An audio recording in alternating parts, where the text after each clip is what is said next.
आपने बहुत बार ये सुना होगा कि तुमसे नहीं होगा, तुम नहीं कर सकती हो या तुम्हारे बस का नहीं है। ऐसे थॉट्स हमेशा या ऐसे कमेंट्स हमें हमेशा मिलते रहते हैं। आज का वीडियो थोड़ा अलग है क्योंकि इसमें हम उस इंसान को एक्सपोज करेंगे जो आपको सबसे ज़्यादा हर्ट करता है, जिसने आपके लिए सबसे ज़्यादा बुरा किया है। सोचा है कभी कौन है ऐसा इंसान? ये इंसान आप खुद हैं और कोई नहीं है।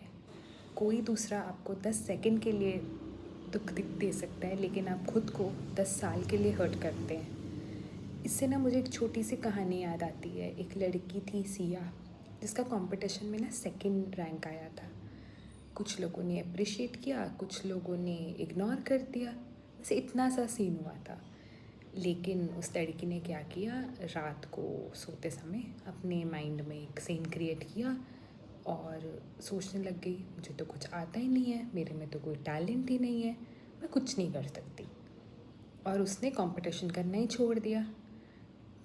कुछ समय बाद ना उसकी छोटी बहन ने उससे पूछा, दीदी आप कंपटीशन में पार्ट क्यों नहीं लेते? अब वो उसका क्या आंसर दे कि उसने किसी के लिए नहीं, रादर किसी के कहने के नहीं, खुद ही कंपटीशन करना छोड़ दिया।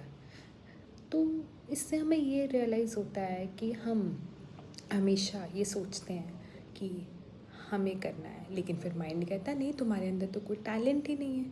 फिर हम सोचते नहीं, हमें तो इम्प्रूव करना है। फिर हमारा माइंड कहता है नहीं, तुम तो कर ही नहीं सकते हो, और हम हार मान कर बैठ जाते हैं।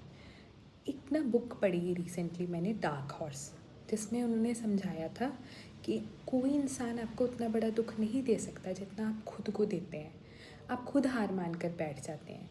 सामने वाला इंसान आपको कभी भी एक बार कह देगा कि तुमसे नहीं होगा, लेकिन जब तक आप उस चीज़ को अपने दिल से लगा नहीं लेते कि हाँ मुझसे तो होगा ही नहीं, तो आपसे होगा भी नहीं। लेकिन आपको ये सोचना चाहिए कि मैं अगर नहीं कर सकता तो मैं सीख तो सकता हूँ, मैं सीखूँगा और मैं आगे बढ़ूँगा। It's not for to prove others, it's for your worth. कि आपके अंदर टैलेंट है, लेकिन आप खुद ही हार मान कर बैठ जाते हैं कि मुझसे तो होगा ही नहीं। तो बेटर है कि हम खुद का सोचें और खुद के ऊपर काम करें। जब भी हमारे माइंड में कोई ऐसी थॉट्स आती हैं, तो सबसे पहला काम ये करिएगा कि सोचिएगा ये सच नहीं है, ये डर है। और उसके बाद उस चीज़ को, अगर आपको लगता है नहीं कर सकते, कोई नहीं, मैं प्रैक्टिस करूँगा। और सबसे एक इम्पॉर्टेंट चीज़ है कि ओवर थिंकिंग का एंटीट्यूड है एक्शन। जब तक हम एक्शन नहीं करते तब तक वो ओवर थिंकिंग का साइकिल चलता ही रहेगा। So always do the action, चाहे थोड़ा ही, बट